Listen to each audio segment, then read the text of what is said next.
Chris Patterson from Microsoft talks the future of Azure Pipelines here on the Azure DevOps podcast.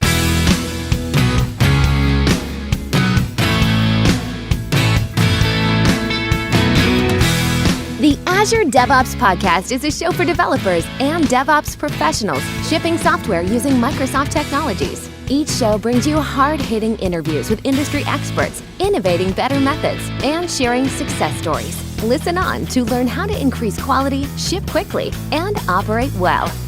And now your host, Jeffrey Palermo.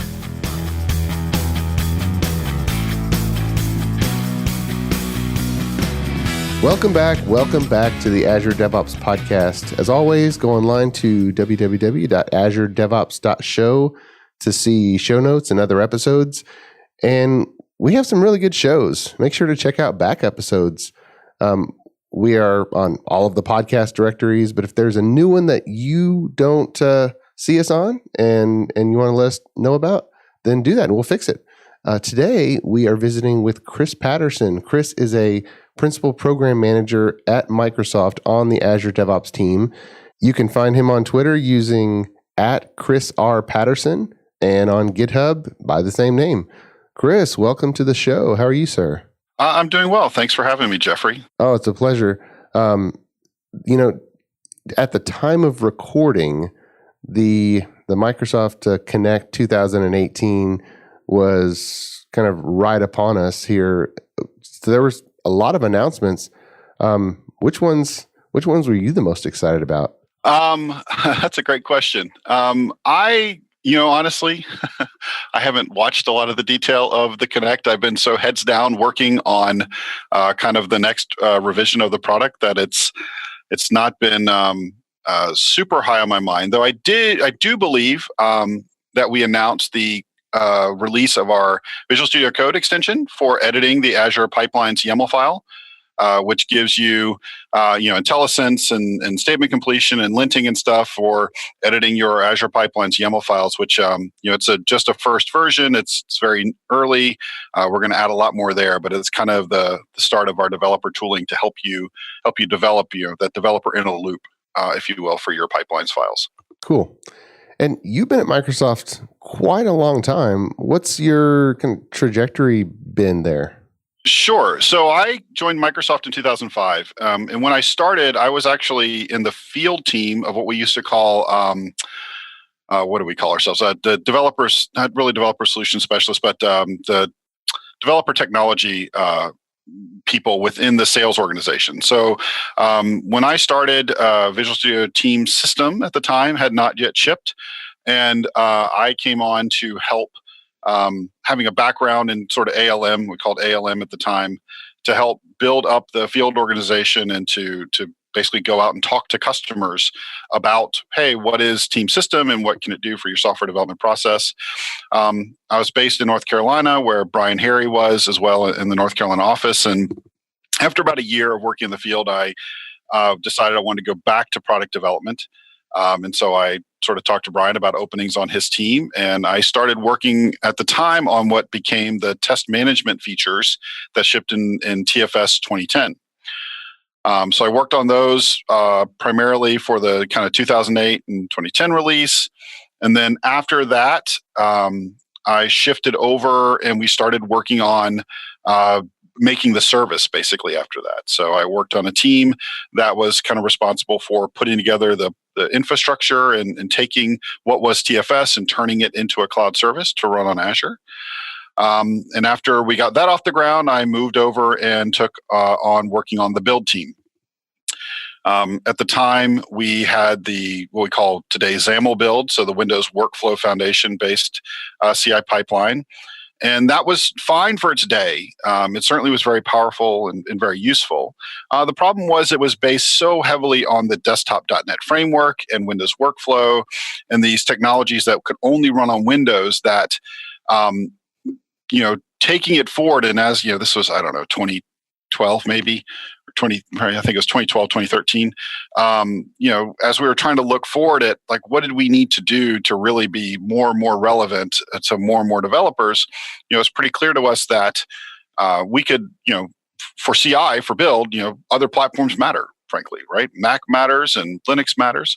And so I basically drove the team from the PM side, at least, that built what we call the build system that exists today in Azure DevOps Server, and also the base platform that powers the release management product, the agent, the task, the orchestration, things like that. And so I'm continuing to work on that. And now I'm working on the next version, or not really next version, the sort of next iterations of those features. Okay. Well, let's talk about the future of those features, because what a build means with different applications can actually be pretty different. But you've got to develop a product that kind of meets all those needs. So, what does the future of a pipeline have in store with Azure DevOps? Sure. So I think to look at the future, it helps to kind of look at the past and where we were. For many, many years, the idea that I have the idea of the build was kind of this very central notion. It certainly makes a lot of sense in the world of compiled languages and things, where you have this part of your process that has to take the source code and turn it into some sort of running binary, and maybe there's unit tests involved in that. But that was the build, and that produced this package. And then, some point somebody might take that, and if it's desktop software, would deploy it and test it, or if it's even a web app, take it to some system that would deploy it and sort of manage that process. And it was kind of very separated, right? And you had these two different worlds of, you got the developers that build it, and then maybe some testers that test it, and then some production people that deploy it. And the system we have today works very well for that. The problem is as you look at continuous delivery as well as continuous deployment, and the kind of more the tighter iteration, shift left, all those sort of things that we're working on in software development, having those distinct separations makes hard conversations. And I have this with customers a lot. They're like, well, hey, I want to run these tests. Should I do it in build or should I do it in release? And, and kind of the decision is arbitrary sometimes, or it's like, well, I want to do it in release because that's where I do my deployment and that's where my deployment logic is. But I also need that release to inform my pull request, right? Because I want to make sure that I want to compile my app and I want to deploy it and run some functional tests before I say a pull request is good. And having this separation makes it a lot more decisions for customers for when they do things. There's also other things we've done around config as code, a config as code model for the CI that doesn't work in release today, and we want that to not be the case. So what we've decided to do is to kind of evolve Azure Pipelines forward into a single pipeline product. And basically the idea being that you have a config as code model that you can define your pipeline, and your pipeline does what it needs to do for you. You can have one pipeline, you could have many, you could have pipelines that are triggered by other pipelines, just depending on your setup. And so that way you're not sort of in this, well, is it a build, is it a release? In the case of certain languages like, say, JavaScript or TypeScript, Node platform or PHP or Python, there's not really a build. I mean, it's really just running unit tests and then, maybe packaging and deployment. And so the idea of this build and its artifact is sort of less interesting. So that's kind of the future. We're pushing that direction, and I'm very much in the middle of that that process right now. Well, that seems like it'd be a big change given how it's developed at the moment. Yes and no. The nice thing about the system we have today is there's a lot of pieces we built that are very flexible and are really the same even in this new world. So for those of you who have used our build system, and largely speaking, this sort of evolution is kind of moving from the build space out versus the release space down. We introduced earlier this year, a config as code model, a YAML document that you could use to define your pipeline or your build, at least at the time. And what people might have noticed is that uses the same agents, the same extensibility task model, and everything as the builds it used to define in the graphical user interface. And so while we are evolving the thing forward, the platform or the extensibility model, the platform, the agents, a lot of the machinery is exactly the same. That's just simply because of the way it was built and the way it's architected. We're able to do that, so we're able to keep this process moving forward, this capability, without necessarily throwing everything away like we had to do when we replaced the XAML build system. Mm-hmm. So I think for customers, this really should be viewed more as just an evolution rather than a full change. And the nice thing is for a long time, the thing that we have that we call release today is going to exist, and it will be able to consume a pipeline. It's just, the pipeline will have more capability. It'll have multiple stages, just like it has multiple jobs today. And, over time, it'll have even approvals and other things. And we're actually changing kind of the way the approval model works. I don't know if we want to go into that today. That's a longer conversation. But that the release system will continue to exist, and it'll be there for quite a long time. It's just we're going to try to evolve this config as code pipeline model to be really more holistic and provide what the developers need, kind of in that shift left model.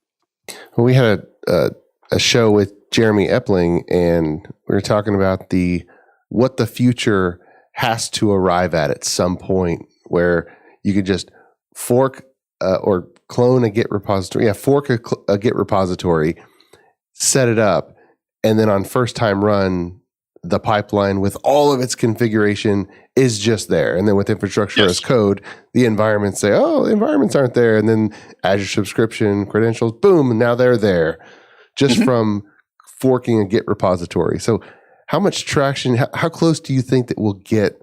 How soon?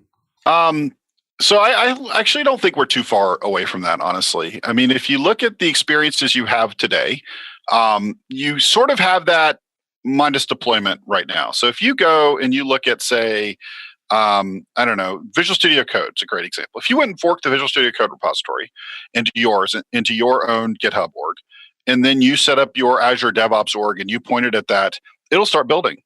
Like the Visual Studio Code repository uses Azure Pipelines for building. It's defined in a YAML file in that repository, and it uses all of even our hosted infrastructure for doing its build. So you can sort of right away, you can see that at least from the CI side. And we'll just continue to carry that same thing forward. In the wizard that, in the sort of setup experience, we'll go discover the file. We can discover if it's using an Azure subscription or not, like an Azure Service Connection. We can then just prompt you for yours. And if the pipeline is set up properly and you're defining all of your environments and resources from the perspective of the code in the pipeline, then it should just carry on through. So I would say we will see something that includes deployment like that, middle of next year for sure. So I don't think we're too far away, but that is the goal, right? That's the idea. At the same time, that's that really simple getting started side of things. We understand, and frankly, we understand very large enterprises and large companies and their needs. So you will also see a lot of things coming into pipelines in sort of the control and compliance space, which is much more complicated to talk about, but I think also potentially worth an interesting show at some point in the future. That is really designed at, how does an enterprise safely deploy their software, right? Whether it's good practices like using strategies around, say, blue-green or rolling, or having gates to be able to say, you want to make sure that after you've deployed sort of some new version of your software, you want to make sure it's healthy before you roll everybody onto it. Those kinds of more detailed controls that you would expect from an enterprise delivery pipeline. Those are all built into the system as well, and will be features you can take advantage of. And obviously, those require a little more configuration than just kind of a basic. Hey, I've got a web app and I can deploy it to Azure. So we are really focused on that left experience that Jeremy is talking about, which is that really simple getting started, fast, as well as understanding what the larger enterprise or larger project needs, and making sure we can cover that breadth in an effective way. Awesome. We should definitely do a show on that. But for now, we're going to take a quick break for a word from our sponsor. The Azure DevOps podcast is sponsored by ClearMeasure, a software engineering firm and Microsoft Gold partner, empowering development teams to be their best. ClearMeasure equips developers with the DevOps tools, methods, and automation necessary to focus on building their applications, rather than wrestling with builds, deployments, or environments. Click clear-measure.com to see whether a DevOps implementation is for you. And we're back with Chris Patterson talking about the future of Azure Pipelines and what a build means in the future. But the infrastructure is also changing, and we have hosted Windows containers, build agents, and then Azure has Windows container support. But at the same time, the life cycle of a Windows container is very different from Linux. So for our .NET Developer Visual Studio audience, what can you tell us about what they can use now in Windows containers versus what they need to wait until next year for? The big word in the container space is Kubernetes, right? That's what everybody's talking about. And everybody or most people seem to be driving on the Kubernetes bandwagon. So I'd say the biggest limitation we have right now is, at the moment at least, Kubernetes support for Windows is still in beta, right? It's not GA'd. That's coming. And so I think with Server 2019, early next year, with a version of Kubernetes that's supposed to ship early next year, they will GA Windows support for Kubernetes. And then that should also feed its way back into AKS. So right now, AKS, you're limited to Linux. You can kind of do Windows with the ACI connector that they have. You can have Windows pods as part of your overall AKS cluster, but I don't think you can have Windows VM nodes yet as part of that. So it's not sort of a fully GA. But getting that full Kubernetes experience with unified between Linux and Windows containers in the AKS service in Azure, I expect I would see. I don't have any inside information on it, but I expect we'll see that next year, and I think that'll really help Windows containers come into their own. There's also a lot of work the Windows team is doing to make sure Windows containers can participate in all the same advanced networking and storage and other features, as well as working hard to drive down that base size of the container. I think with Server 2019, the Nano server container is under 100 megabytes, or maybe even under 80 or 90 megabytes now. But it's nowhere close to something like Debian Stretch or something, or Alpine, which is at 100 or 5 megabytes or something. So that have even a little bit of a challenge with saying, well, especially with something like you sort of combine ACI, which is a really cool technology, Azure Container Instances. If I've got every megabyte my base image is larger, that's a megabyte larger my deployment image is. And in something like ACI, where you say, look, I want to start that up fast, but it's a new container every time on a new host for that container, because there's still a computer back there running it. It's got to pull the image, and so every time the image is larger, it takes longer to pull, which means my pod is slower to start up. And but those are things that I think are just continuing to get better over time.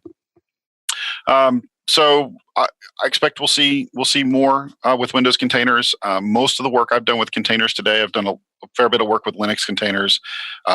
Windows containers do seem really good with Service Fabric, or even something like like the web app for containers, which I think supports Windows now, for like the lift and shift thing. Like that's one thing that's really cool about Windows containers. I think actually that one of the coolest things is, it's this this feels like this super new technology, but you can take your ASP.NET 4 app and you can put it in a container and run it. And actually, I think that's kind of amazing if you think about it, as far as the agility that might give, an IT shop of saying, hey, we can take this thing that has been running on a VM for so long, and the container will be a little big, but it still is a much better packet from a packaging perspective, because we can package it, we can package it on top of a Server 2016 container or Server 2019 container, and push it to a registry and run it, and we can update the Docker build, and we can have sort of this consistent model. We don't have to deal with VMs. And so we get a lot of the great benefits of containers, but we don't necessarily have to completely rewrite or throw everything away. And I actually think that's pretty cool. That's a good point. A lot of people in the cloud world, and us too, in our practice, we talk about the continuum of options, with platform as a service being the set it and forget it, just run my code option. But then there's so many instances where you can't go PaaS. You would love to use the Azure App Service to run the web application and Azure SQL to just run your schema. But on the app side, even something as simple as if the website, for some reason or another, uses a custom font or uses some custom encryption, that's this program that was installed for years on the web server, then any of those little dependencies that web apps don't support kind of knocks you out of that option totally. Yep. And then exactly. But the fallback isn't all the way to your own IIS cluster with multiple Windows VMs and managing the web farm yourself. That's with the Windows container support for app service. That seems like a really good option for people who are just stuck on IIS for now, and you need to install some dependencies, but you want to get away from server patching. Exactly. Yeah. I mean, I think it certainly is very good. It's potentially a very good option and something to look at. And I've talked to some customers, some large companies that have a lot of Windows infrastructure that are definitely looking at those options. There's been some hiccups and downsides to Windows containers too. I get this very regular refrain on Twitter and GitHub that says, "Hey, I noticed you guys have this repo where you provide a Docker file and push a Docker image for a build agent for Azure Pipelines. But it's only for Linux. Where's the Windows one?" And for a long time, up until pretty recently, we actually really couldn't produce a Docker container for running the Azure Pipelines agent because of some interesting, I don't know if bugs is the right word, just some decisions made about how Windows containers worked that were actually fixed in the 1803 release, I believe. Related to how external volume mounts work and how they were exposed to the file system inside the container. And being that we're built on sort of a couple of different technologies, .NET Core being one, but also Node being another, and use Git obviously heavily, this decision about how to expose a volume mount, like a host to bind mount, into a container caused those Node and Git specifically, as well as Go and many other sort of non-Windows native tools, if you will, to fail parsing symlinks. You can go find the issue on GitHub about this. But it took a long time to get that fixed, and that was a big blocker. But that's fixed now, and so we're kind of next evaluating the next level of the challenge, which is Visual Studio, and to say, well, do we want to produce a container with Visual Studio? And I think the Visual Studio team is looking at doing that, especially with the build tool SKU. And we're working with them to kind of settle on, there's licensing and all sorts of other things that have to be figured out. But once the Visual Studio team sort of decides how they want to support and license the build tool stuff inside a container, once all that's done, we will go be able to produce and publish a container that contains our agent along with, the build tool SKU, as an example, is kind of a baseline build container. So it's just taking a little bit of time to kind of pull all that together. But, you can go to the repo. There's I think it's called Azure Pipelines Agent Docker now. I think we renamed it from VSTS Agent Docker under the Microsoft org on GitHub. And there is a Docker file there, kind of a sample one for how you would build an agent based on a Windows container. So customers can take that and alter it how they need to and go build it themselves. We just can't publish it quite yet. Yeah, we'll put that in the show notes. We changed a few build configurations to the hosted Windows container instead of the hosted VS 2017. And and we noticed probably a 30% performance improvement just from the switch. And I'm not sure if that's by design or accidental or what, but we kind of flipped it back and forth a few times and it was there. So maybe you're running it on better VMs at the moment or something, but. No, all of our hosted infrastructure for the Windows and Linux side, at least, are running on DS2 V2 or D2S V3 VMs in Azure, the very standard 2-core, 7 gig of RAM VMs. The difference, so hosted Windows container is actually a really poorly named pool. I was out on vacation when that thing got deployed. What it really is it is a server 1803, so server core 1803. Image instead of a server 2016 image. And it doesn't have VS on it. It just has .NET Core and some other tools and Docker. And the reason we put that out there is because one of the other interesting features of Windows containers is as they've made these big steps forward in the size of a container, Windows Server containers specifically are not compatible with previous versions of Windows Server containers. So, for example, if I have a Windows Server container that I want to run, and I'm distinct from like a Hyper-V container, right? A Hyper-V isolated container. If I've built it on, say, Server 2016, I can't actually run that directly on Server 1803 without using Hyper-V isolation. And so, in order for customers to be able to target the latest and greatest Windows Server containers, we need hosts with the latest and greatest Windows Server OS. And this matrix is kind of exploding, which we're trying to figure out how to manage in a reasonable way. But what hosted Windows container really is it's Windows Server Core 1803 with .NET Core and a few other baseline tools, as well as the agent and Docker. So you can use that to build container images based on the 1803 container versus the Server 2016 container. That makes sense. It's that kind of compatibility matrix is a little bit interesting to try to parse through in your mind. Soon we will have one based on Server 2019.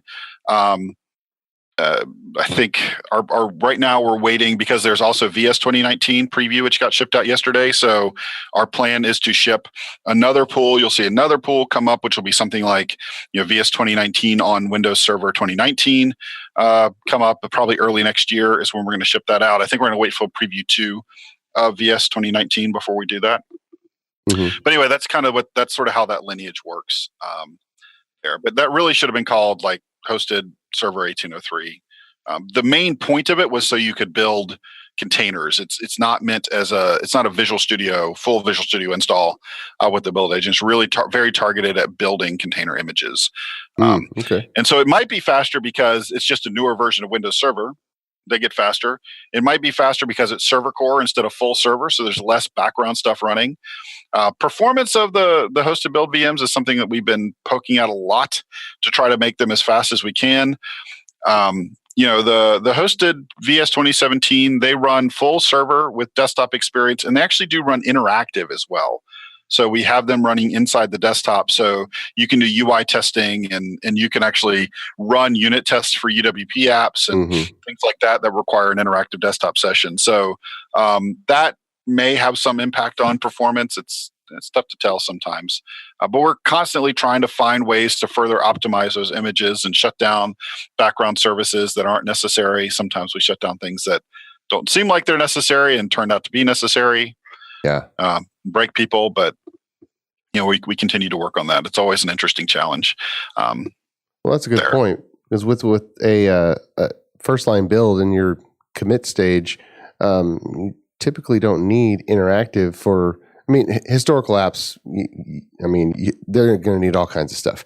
But if it's in the last few years, and definitely with .NET Core, you don't even need Visual Studio 2017 on the box. You just need a few things. But then when you deploy it to that first full deployed environment and say you're running a Selenium test suite, well, then you need that server that can actually spin up the browser. Because Phantom.js has actually gone by the wayside, so we don't have a headless browser option at the moment, do we? Not really. I mean, Chrome headless is kind of there. I don't know what's going to sort of take off, if that's going to actually continue or not. But yeah, the reason we don't have like all these different permutations of pools is it's number one, it's just a lot of infrastructure. I mean, we run something on the order of 12 or 15 million jobs a month on our hosted infrastructure across Azure Pipelines all up. I think we're 25 or 27 million jobs every month, and there's thousands of machines, 5,000 or 6,000 machines at a peak right now. And so there's just general infrastructure and having enough cloud. I mean, the cloud is not infinite, right. As much as we'd all like it to be. Sometimes you run out of cloud. There's also a problem around just user experience, right? So even though we try to label those hosted VMs as, hey, it's VS 2017, and we try to give you this big document of here's all the stuff that's installed, like if we had two, one that was running interactive and one that wasn't, and helping people understand sort of what that minor difference is can be really challenging. Most our goal for, especially for like the VS oriented pools, is so the developer but I'll use the Hanselman term, the dark matter developer. Look, the guy that they're just trying to get their job done. They use Visual Studio. They created a project in Visual Studio. It builds in Visual Studio. It should build in the CI. Like, that's our goal. Yeah. And sometimes we reach it and sometimes we don't. There's all kinds of reasons why that happens. But that's the generally stated goal. And so having too many different sort of permutations of things that they have to go pick from would just make that really difficult. So we have other options out there, more advanced customers or people who are trying to eke out every little bit of performance. They can take advantage of different things and, do different configurations as it makes sense for them. But, we have this mainline set of pools, one per VS version. So we got 2015, 2017, we're going to add 2019. The goal there is, look, if it builds in Visual Studio, it should build here. Yeah, that's a good point. You had mentioned just briefly, and I know it's a buzzword, shift left, but you guys are also working on what are you calling it? Shift the product right? Yeah, so I just coined that term just a few minutes ago, but the idea being that, or maybe bringing the ops into DevOps might be another way to look at it. So right now, our all-up pipeline system, between build and release, does a really pretty good job of giving you that, starting from source code through like the point when your application is deployed. We can show you that and give you that full traceability. What we don't do in our DevOps product today is we don't really give you any sort of actual view into the running application environment and helping you trace back the other way. So one of the things that we're doing as part of the pipelines effort is we are building into this system this kind of first class notion of an environment that is backed by some well understood set of resources. And so, the ones we're sort of kind of targeting right now, we're targeting Kubernetes and targeting Azure, to where you'll be able to go in and have a view that says, hey, here's my running environment, and it's my web app, whatever it is, or even in the more complex case, like for example, Azure DevOps, you scale unit 0, ring 0, right? Or East US, whatever. If you have like a large app with different regions and things like that, those might be represented as different environments. But I can click on one of those and I can see, hey, this is the running place. And let's say it's deployed to Kubernetes. You could see there that, hey, I know that here's the list of pipelines that deployed to this particular environment. And it understands that here are the pods in this environment that were deployed by that pipeline, and we can go expand those pods and we can see the container image. And if that container image was built by Azure Pipelines, it'll be annotated with information so you can actually click on the, which pipeline instance or which commit produced that container and get that traceability all the way back. So it's sort of like, hey, how can we take that next step? And there's an interesting balance for us because we are part of Azure to say, well, when does that sort of end and the Azure portal begin? And we're working through that and sort of understanding. But I think we'll strike the right balance. And we're not going to replace something like Azure Container Insights or Application Insights, Log Analytics, or all these other amazing technologies, which... So aside, Log Analytics, at least the backing platform we call Kusto internally, is probably the greatest thing to ever happen to somebody who builds and runs a large service as far as your ability to diagnose stuff. Like I cannot espouse enough about how incredible that underlying technology is. We use it. Agreed. I use it every single day. So sorry, that's an aside. But at any rate, we're not going to replace that user experience or that, but we are going to sort of give you that sort of one step further to understand, hey, it's running here. How did this thing that's running here actually get there? And then obviously for the things we understand deeply, like Kubernetes generically, but hey, if it's Kubernetes on AKS, we can go, we can give you deep links and really help you get from that glass experience into sort of the full-on experience of the Azure portal. And we'll, over time, work on the designs and balance that. But that's kind of that next iteration that, hopefully we'll start to see sometime next year. Well, that's going to be some really great steps forward because that really hasn't been represented for the foremost DevOps product for the Microsoft platform. We've seen kind of that sideways figure 8 or the infinity sign for all the competencies within DevOps and operating, telemetry, learning, however you want to describe the feedback loop back over to, what should we prioritize next? That is kind of in third-party products and marketplace items. So that sounds exciting to get that as a first-class citizen. Yeah, I'm very excited about it. I think it's really interesting. So, but I don't have it's all stuff we're designing and working through now. But that's the strategy. That's the goal. That's where we're going towards. So, hopefully, next year at Build or something, we'll have some really cool things to show. Awesome. Now, as a heavy user of log analytics, on your end, since you called it out so much,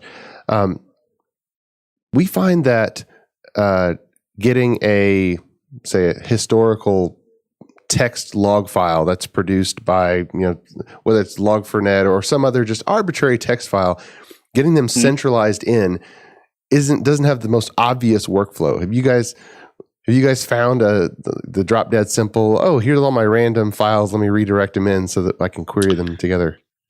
Yeah, so I have written a few little tools that do that, but yeah, we don't. That workflow we don't do a lot.